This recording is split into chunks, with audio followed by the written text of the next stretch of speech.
Hey team, what's up? Welcome to Whiteboard Wednesday. As we close out October and as we get into November, you're gonna see a lot of your basic gymnastics movements, your body mechanic stuff, now start getting into some dynamic work. You're gonna see kipping pull-ups, you're gonna see kipping toes to bar, you're gonna see a lot more dynamic movement.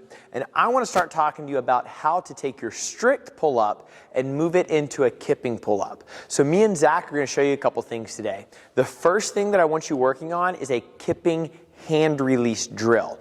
To be clear, kip is just a gymnastics term saying pop with your hips. Kipping is the outcome. We're going to talk about the kipping hand release drill first, then I'm going to give you some steps on how to improve your kipping pull-up and get multiple pull-ups in a row.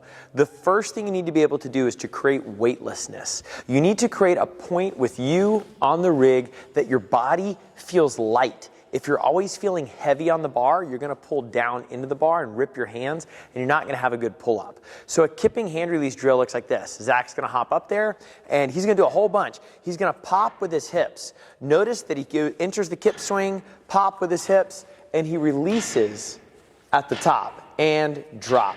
Here's what he's not doing. What he's not doing is pulling down on the rig. What he is doing is popping with his hips hard enough up that his hands release from the rig. He's taking an opportunity to create weightlessness. Let's watch that again. He hops up, kip swing, and pop. Pop. It comes from the hips. He's not yanking down with his arms. And done.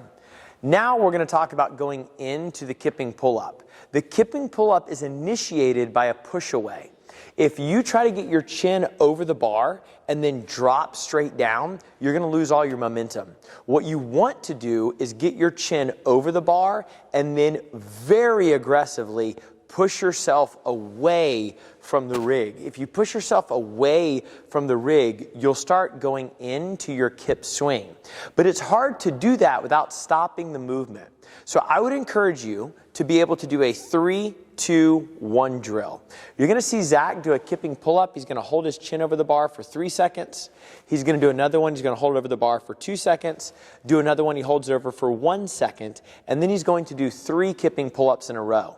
And the reason for pausing is so you can organize your body and you can become very aware of how hard you need to push away from the rig to keep your momentum for multiple movements. So let's watch this. Zach hops up there. He does 1. He's going to hold. He gets to organize his body and then push away. And then he does another one. He's starting to learn what it's like to link them together. And then he goes, put them all together, 3 in a row. He's starting to understand what he needs to do. Now the reason that we did the kipping hand release drill first was to understand the opportunity.